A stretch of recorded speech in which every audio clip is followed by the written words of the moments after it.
اللہم صلی علی محمد و آل محمد۔ شروع کرتا ہوں اللہ کے نام سے جو نہایت ہی مہربان اور رحم کرنے والا ہے۔ محترم ناظرین گرامی، السلام علیکم ورحمۃ اللہ وبرکاتہ۔ جناب سامعین، آج کا ہمارا قصہ حضرت ابراہیم علیہ السلام کے قصے کو ہم مزید بڑھاتے ہوئے بیان کریں گے کہ حضرت ابراہیم علیہ السلام کا ملک شام کی طرف سفر اور حضرت سارہ علیہ السلام اور ظالم بادشاہ کا قصہ اور حضرت لوط علیہ السلام نے کیسے رہائی حاصل کی جب وہ قید میں تھے۔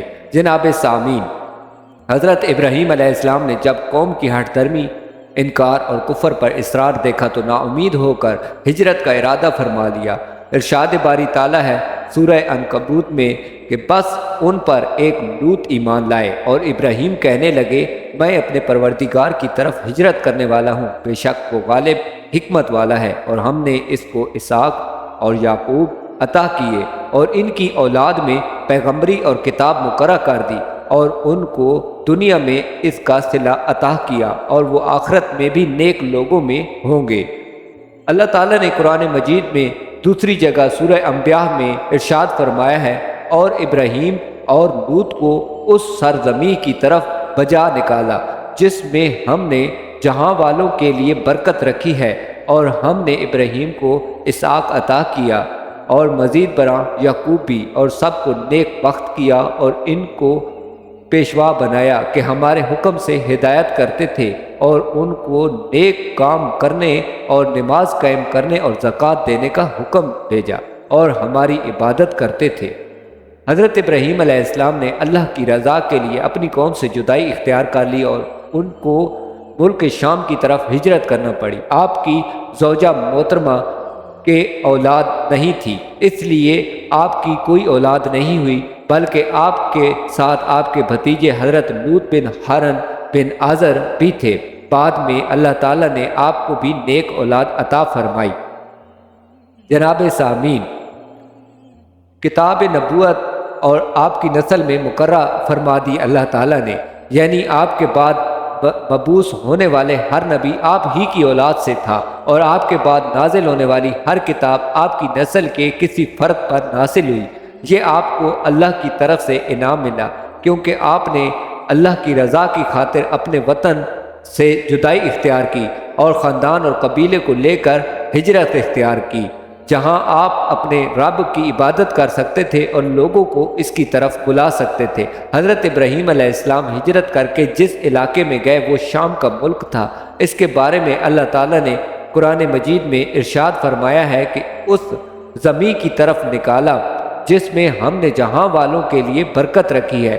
حضرت ابی بن قاب رضی اللہ عنہ، ابو عالیہ قتادہ رحمۃ اللہ علیہ اور دیگر حضرات نے یہی فرمایا ہے کہ جب حضرت عبداللہ بن عباس رضی اللہ عنہ کی رائے یہ ہے کہ برکت والی زمین سے مراد مکہ مکرمہ ہے، کیونکہ اللہ تعالیٰ نے قرآن مجید میں ارشاد فرمایا ہے سورہ العمران میں کہ پہلا گھر جو لوگوں کے عبادت کرنے کے لیے مقرر کیا گیا تھا وہی ہے جو مکے میں ہے، بابرکت اور جہاں والوں کے لیے ہدایت ہے۔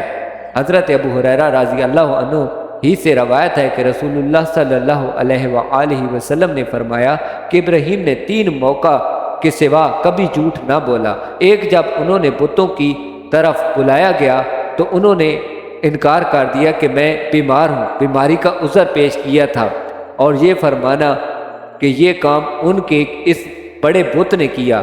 دوسرا اور تیسرا یہ تھا کہ حضرت سارہ علیہ السلام کے بارے میں آپ نے فرمایا تھا کہ یہ میری بہن ہے۔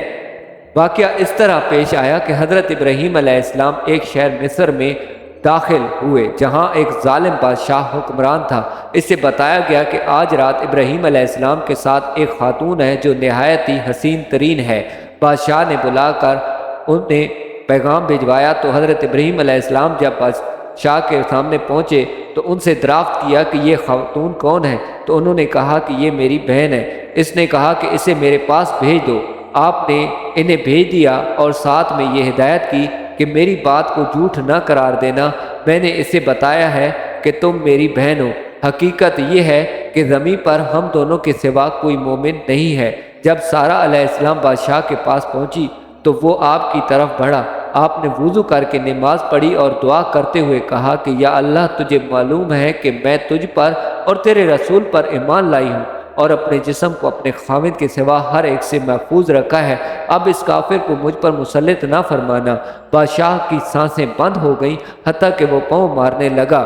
حضرت ابو ہریرہ رضی اللہ عنہ فرماتے ہیں کہ حضرت سارہ علیہ السلام نے فرمایا کہ یا اللہ اگر یہ مر گیا تو لوگ کہیں گے کہ اس نے اسے قتل کر دیا ہے، تب وہ اس عذاب سے چھوٹ گیا۔ اس کے بعد وہ دوبارہ آپ کی طرف بڑھا، پھر آپ نے وضو کر کے نماز پڑھی اور وہی دعا کی کہ یا اللہ میں نے آپ پر اور تیرے رسول پر ایمان لایا ہے اور اپنے جسم کو اپنے خامد کے سوا ہر ایک سے محفوظ رکھا ہے، اس کافر کو مجھ پر مسلط نہ فرمانا۔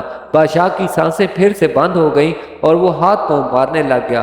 تو سارہ علیہ السلام نے فرمایا کہ یا اللہ اگر یہ مر گیا تو لوگ کہیں گے کہ اس نے اسے قتل کر دیا، تب وہ چھوٹ گیا۔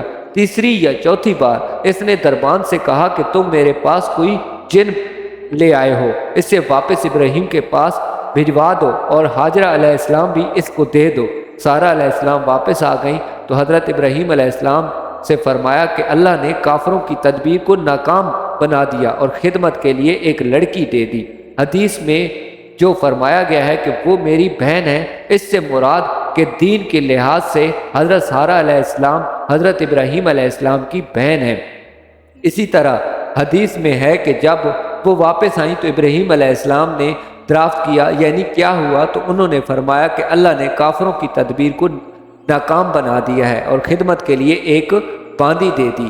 جب سارہ علیہ السلام کو بادشاہ کے پاس جانا تھا تو حضرت ابراہیم علیہ السلام اسی وقت نماز کے لیے اٹھ کھڑے ہوئے اور اللہ سے دعا کرنے لگے کہ آپ کی اہلیہ کو محفوظ رکھے اور جس شخص نے آپ کی اہلیہ کے بارے میں بری نظر سے دیکھے اس کے شر سے بھی بچائے۔ یہی کام حضرت سارہ علیہ السلام نے بھی کیا تھا۔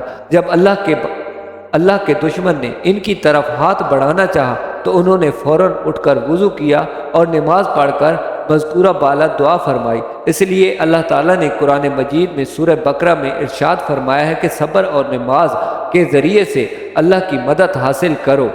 اس کے بعد حضرت ابراہیم علیہ السلام مصر سے دوبارہ برکت والی سرزمین یعنی ارض مقدس کی طرف لوٹ گئے۔ اس وقت آپ کے ساتھ مویشی، غلام اور بہت سا مال تھا۔ حضرت حاجرہ علیہ السلام بھی آپ کے ہمراہ تھی۔ پھر حضرت لوط علیہ السلام اپنے کثیر اموال سمیت غور کے علاقے کی طرف ہجرت کر گئے کیونکہ ابراہیم علیہ السلام نے انہیں یہی حکم دیا تھا۔ وہاں آپ صدوم کے شہر میں اقامت پذیر ہو گئے جو اس دور میں اس علاقے کا مرکزی شہر تھا۔ یہاں کے باشندے کافر، بدکار اور شرارتی تھے۔ اللہ تعالیٰ نے حضرت ابراہیم علیہ السلام پر وحی نازل فرمائی تو آپ نے اللہ کے حکم سے نظر اٹھا کر شمال، جنوب، مشرق اور مغرب کی طرف دیکھا۔ اللہ تعالیٰ نے آپ کو بشارت دیتے ہوئے فرمایا کہ میں یہ سرزمین تجھے اور تیری اولاد کو قیامت تک کے لیے دوں گا اور تیری اولاد کو بڑھاؤں گا حتیٰ کہ وہ ریت کے ذرے کے برابر ہو جائیں گی۔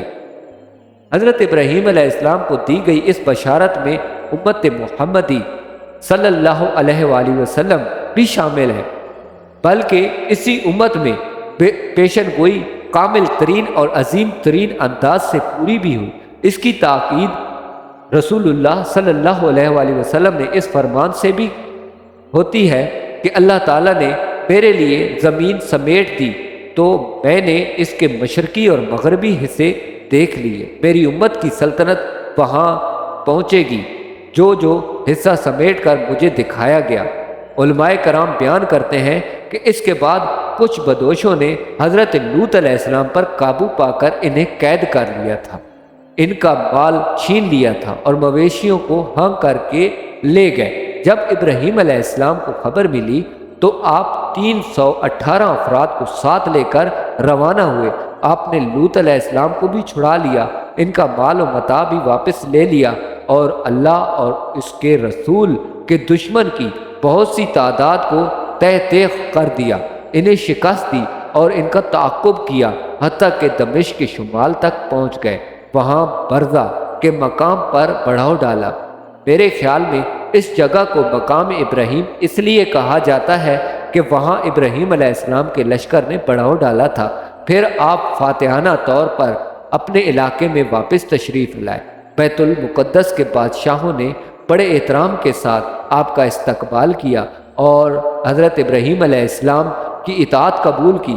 آپ اپنے وطن میں اقامت پذیر ہو گئے۔ آپ پر اللہ کی طرف سے درود و سلام ہو۔ جناب ناظرین گرامی، آج کا ہمارا واقعہ یہاں پہ اختتام پذیر ہوتا ہے۔